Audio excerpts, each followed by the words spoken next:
Yeah, I never planned to talk about this person, because he wasn't only annoying, it's the audacity and the mentality is wild. Yeah, so about a week ago when I found out something I heard about him, I just had enough of hearing about this fool. So I called the police department in Tennessee, where I believe he does most of the harassing, just to ask some questions because I wanted to find out, why is this man allowed to do these things, and if he ends up unalived because somebody got tired of him and didn't care that he carries bear spray and our pow pow, you know? I said, I know you're not going to arrest that person because this is provocation. I'll talk more when I get back. Oh, his dumbass got arrested for skipping out on a bill. It was posted today. The article was posted today. All right, I'll be back.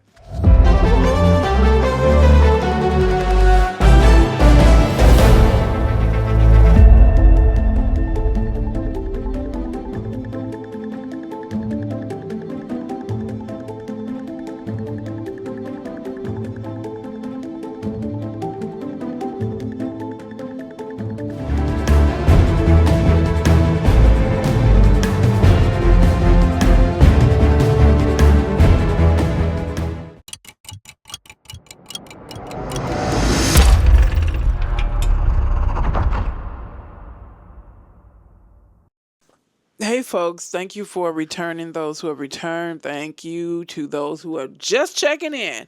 But you know what? It's not in my interest to report ignorance, but like I said, I had enough. I had enough of seeing, I've been seeing his videos circulating probably over a year now, and every single one just annoyed me. And then I look at these because he's always targeting black men. And I look at these black men and I'm like, what's stopping you from just like bam right to the job? Like, what's stopping you from doing that?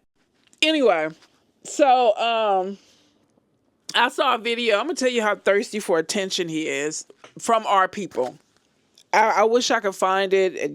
So like I said, after I've seen these dumbass videos of him, I don't look for them ever again in life. But he was going into a convenience store. A black guy was coming out. This idiot was going into the convenience store.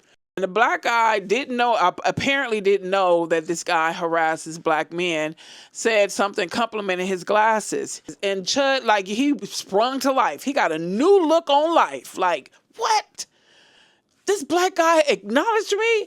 So he walked back up. The guy, by the time Chud turned around and followed him to the car, the guy was in his truck. Well, he was a passenger in the truck. And Chud was like, what did you say? What you said what? And he said, oh, I like your, he told him what he said about whatever he complimented. That guy, he was like, well, thank you, And I was like, oh my God, that's all it is? Y'all just... You just want to be acknowledged? What is it? I come to the conclusion, after I saw that, I just came to the conclusion that white racists, they have a need for us to let them know it's okay. It doesn't matter. They want us to let them know it's okay. They might not admit it, but the racism stems from fear of waiting for retaliation. That's all it is. That's why they're always on guard with us. It don't matter. It could be anybody. It could be anybody. But they don't get bothered like they do when it's us. No other group bothers them like they're bothered with us. And that's because they've been always fearing and talking about a war and retaliation. If you spend your life wondering about that, yes, it's going to make you crazy. It's going to make you look like the biggest fool. Because honestly, in real life, we're not even thinking about you like that. We're not. Only when you guys come for us. But we're not walking around like, you, one day we going to come together and we going to get them. We ain't... We got other things on our mind. For real. Family, life, keeping a roof over our head, taking care of our business. We're not thinking about you. Who are you to be focused on you like that? So when he was just the inside of him was bubbling over with joy because this black guy complimented him. I was like, that's all they want. They want to be acknowledged and they want us to let them know it's okay. I don't have the power to do that.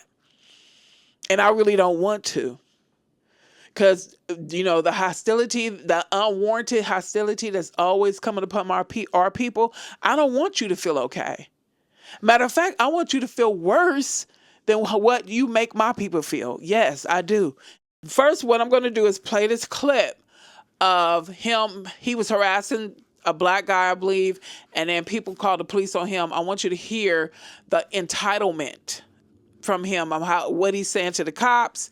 Then I'm going to read a little bit of this article of him getting arrested for skipping out on the beach. Then I'm going to let you hear the phone conversation I had with the lieutenant questioning him about this guy and what he's allowed to do and what they're going to do about it. So check this out. This guy was talking to me fortunately. I would. What you thought? Don't worry. Bro, At first, what he does is start, but then he'll pull a gun out on you as soon as you do something. Hey, right quick, you saw that he had a gun. Well, it appeared that he had a gun in his pocket, and someone in the background, or the guy who he was harassing, said he had a pow-pow, right?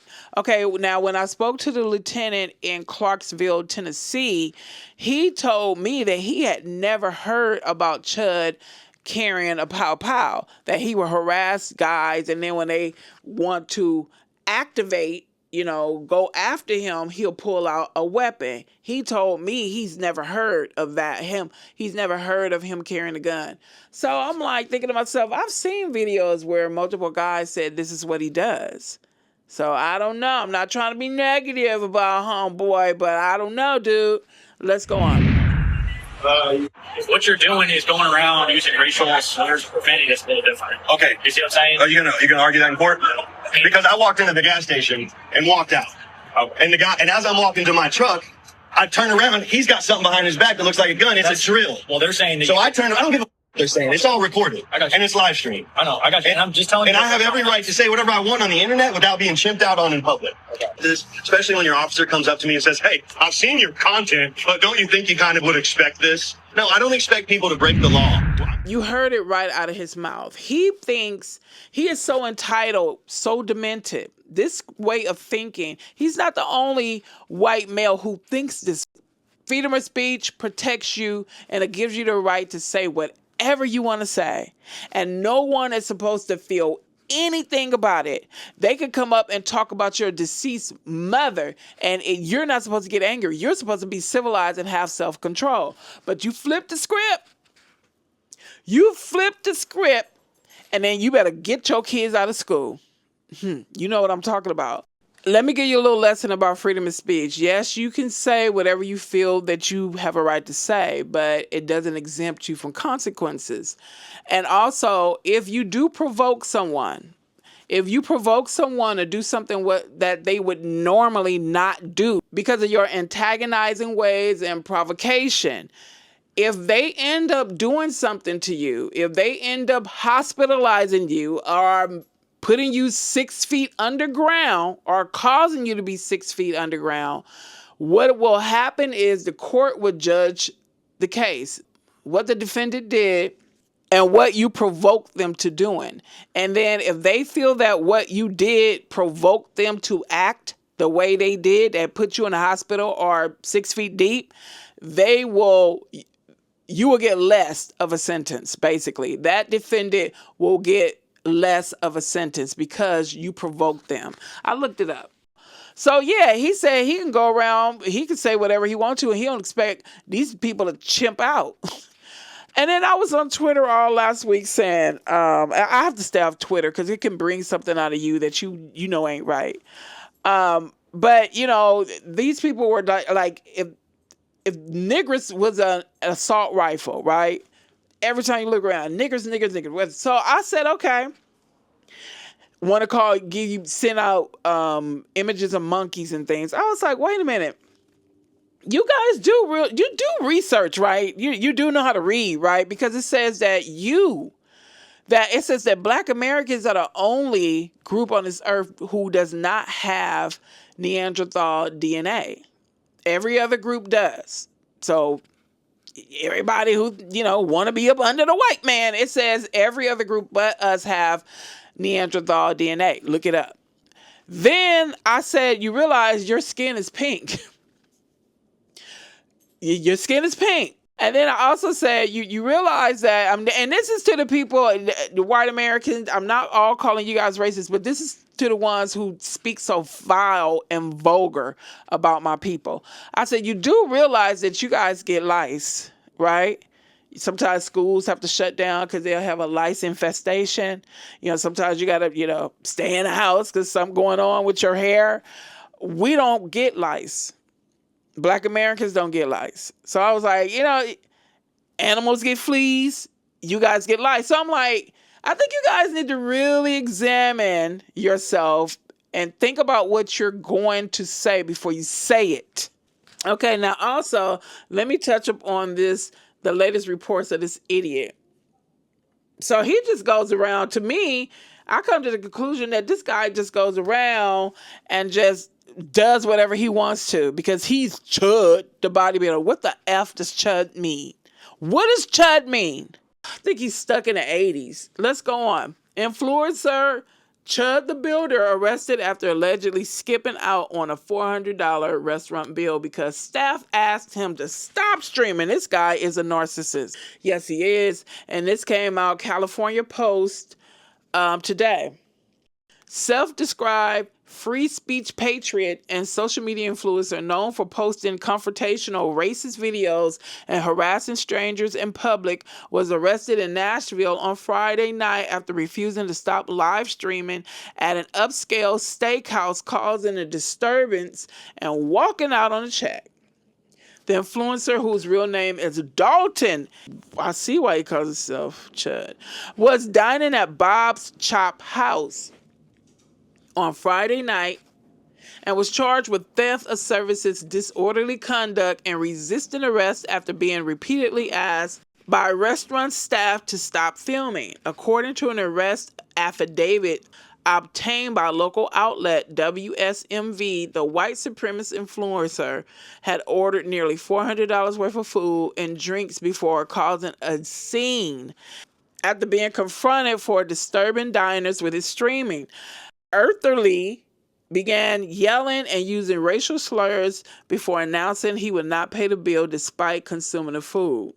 The arrest marked an escalation for Eartherly, I think it's Eartherly, who has built an online following through inflammatory rage bait live streams, many of which involve harassing strangers with racist comments in public spaces. Clips circulating across X and Reddit show the influencer repeatedly use racial slurs, making monkey noises at black pedestrians and referring to people as chimps while live streaming to followers. The influencer didn't seem to flinch following his arrest, taking to X, sharing his versions of the event. Okay, so what I can do, what did he say? They put me in the gym pop processing room with everyone, and 90% of the blacks love me. A few even went as far as to stand up for me against the others who started to chimp out. I don't believe that. I don't believe that. Yeah, and then there are other videos. I'm just not going to read the whole thing. I'll attach this article to the description or in the description.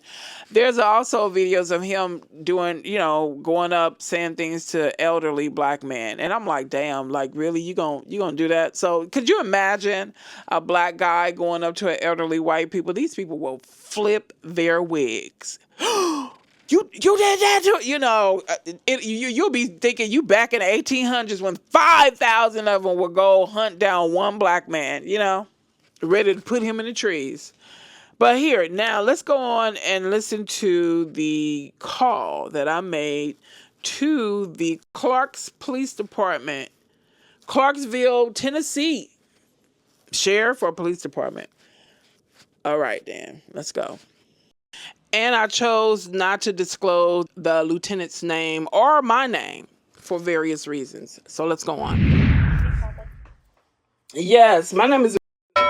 And I just received a call 23 minutes ago from Lieutenant, but I was unavailable.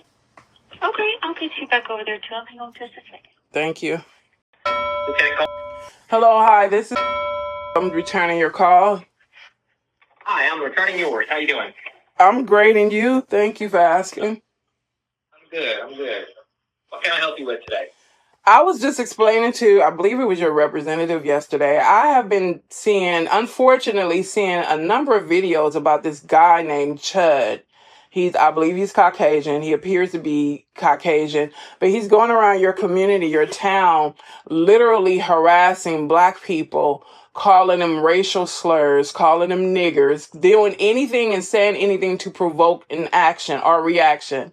And then when he gets that reaction, he pulls out a gun on them. I've seen that these videos are tagged to your department on Twitter. And I'm just trying to understand, why is this allowed to be happening? Because somebody's not going to be afraid of him pulling out a gun. I think he's really like about to lose his life. And this is not right. Yeah. So what's happening with this? You're with him, and we've been dealing with it for several months now.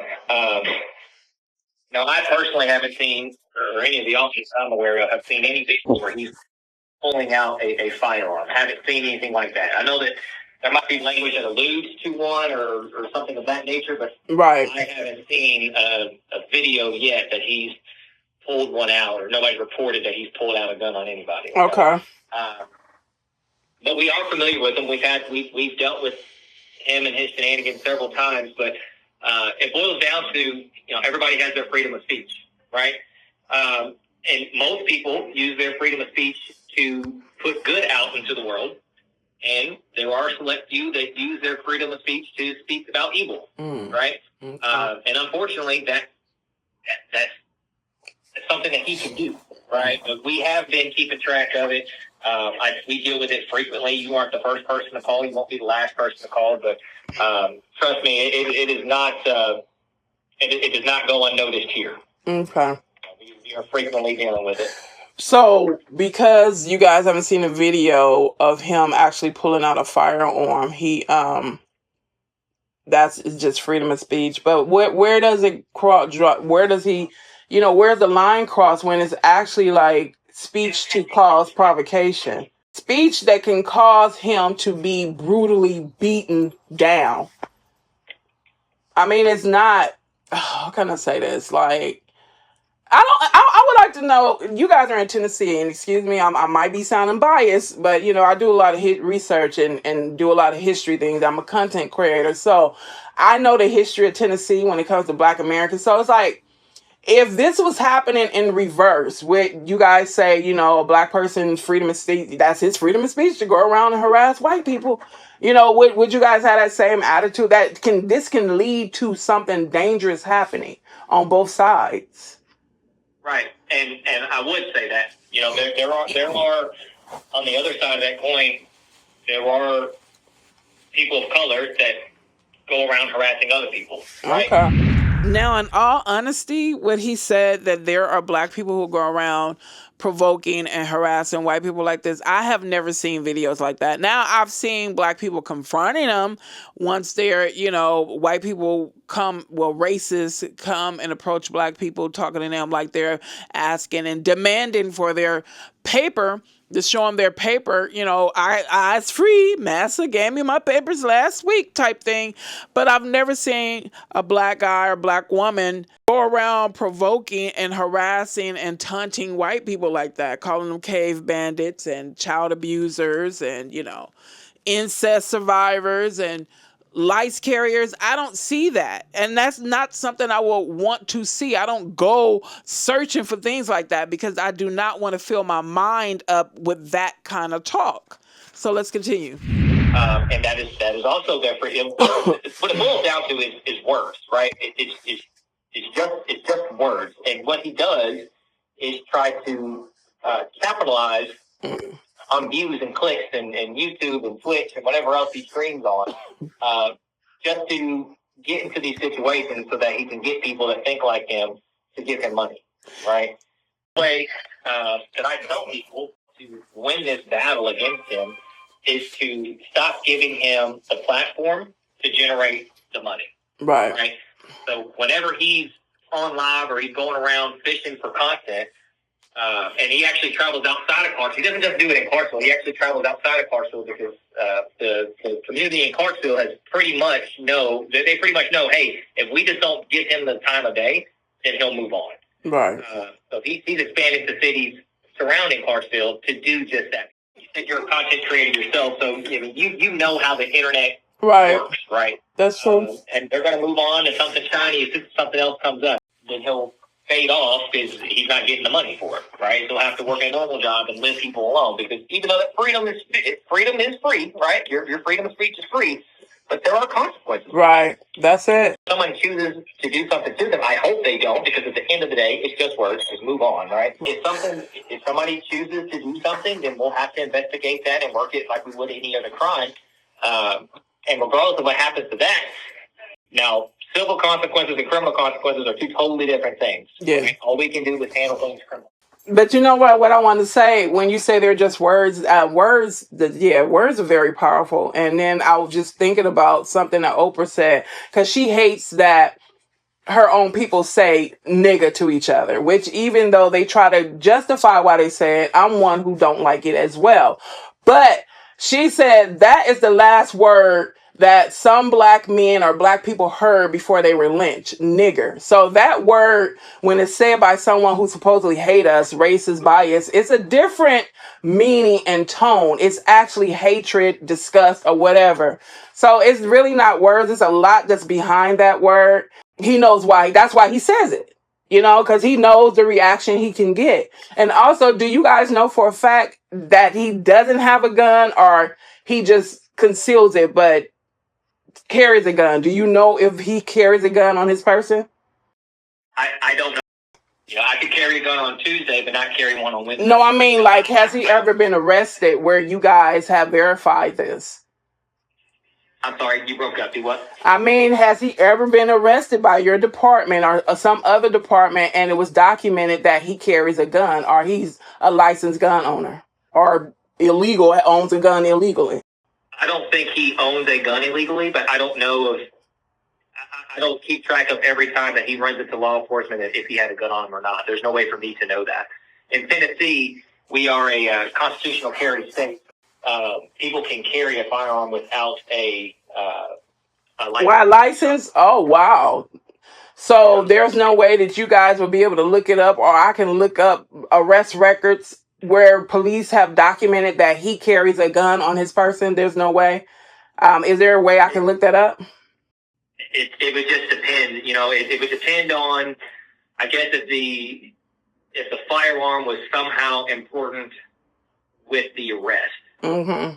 Okay. That might prompt that officer to say, in his regress report, he had a firearm. All right. Okay, I get you. Or he used it. But if it's just like I made a traffic stop because he was speeding and I wrote him a ticket, there'd be no reason to say, oh, and by the way, he had a firearm in the car. Okay, so if there's anything, if he's going to get arrested, not just a traffic stop, if he's going to literally be arrested, you guys would pat his person down and verify if he has weapons on him, right?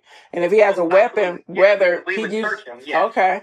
But you don't you itemize what they have on their possessions when they're arrested for documentation purposes? No, not necessarily. Oh, okay. All right. Well, thank you. Thank you for your time. You explain a lot to me, but I appreciate you answering my question and calling me back. Not a problem. All right. Thank you. Bye.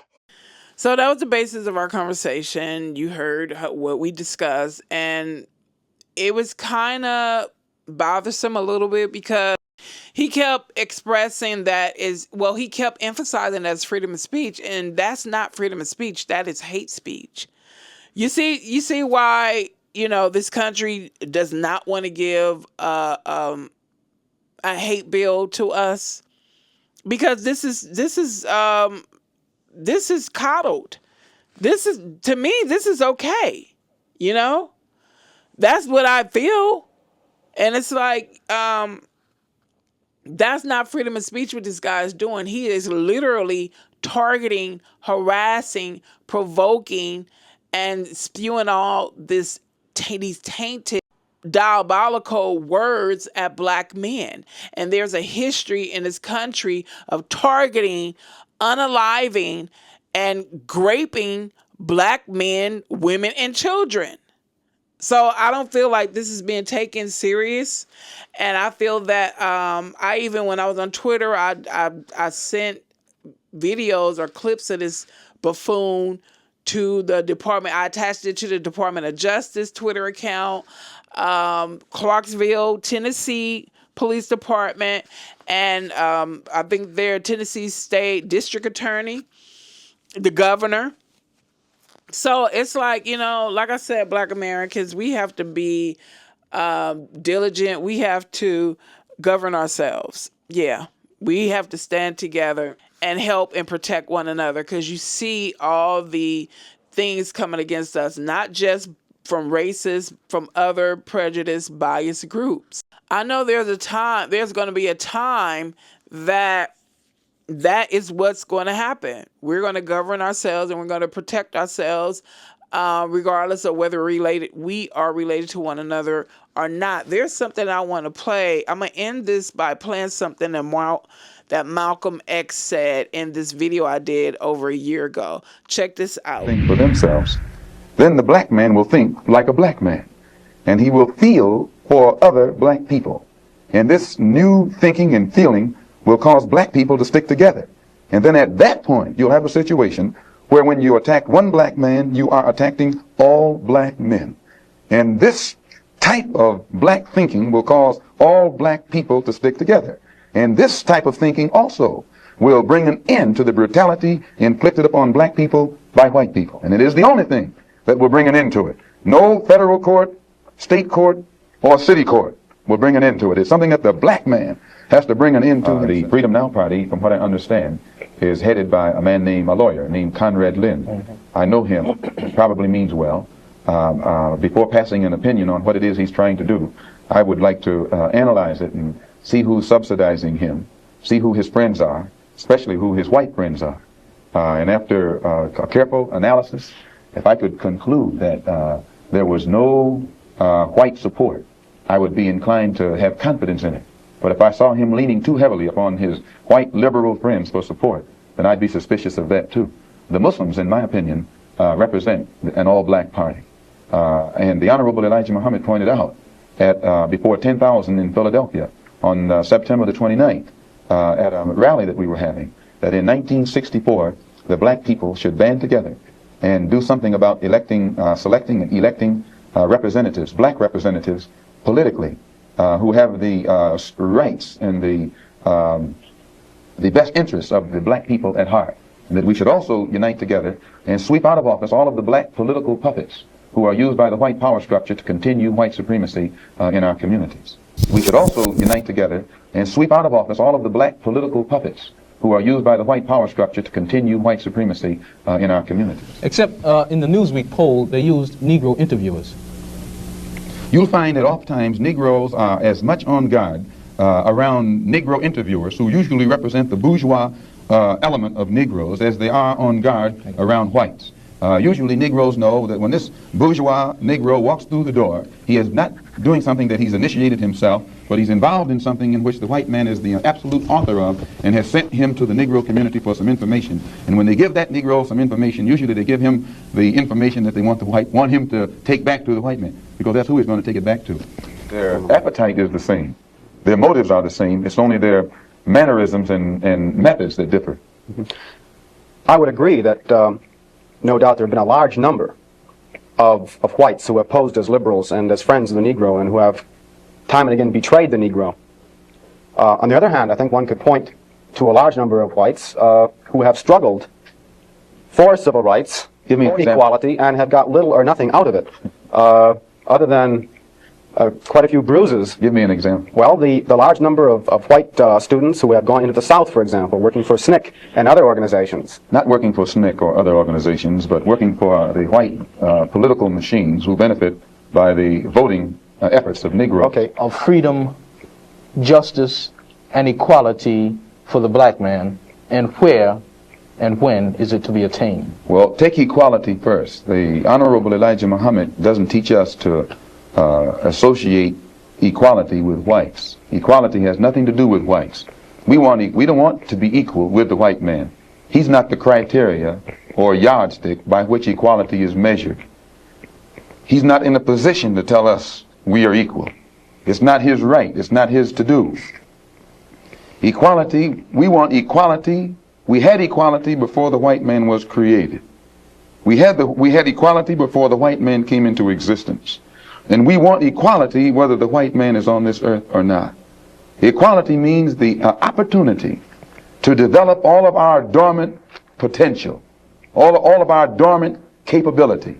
And in developing this dormant capability, the right and the ability to stand on this earth on some land of our own and bring about a civilization and a society in which we will be completely independent, complete freedom to take care of the needs, to take care of the wants and the likes and the dislikes of our people, to establish our own nation, our own society, our own heaven, our own future. This is what we mean by freedom, by equality. And justice means as you sow, so shall you reap. If you do wrong, you'll get wrong in return. And if you do right, you'll get right in return. When you're in your own nation, in your own land, you're in a position to get justice. But when you're in another man's country, in another man's land, under another man's flag, and under another man's government, and under another man's court system, you have to look to that other man for justice, and you'll never get it. And Negroes in this country probably are authorities on that. To what extent does this formulation approach that expounded?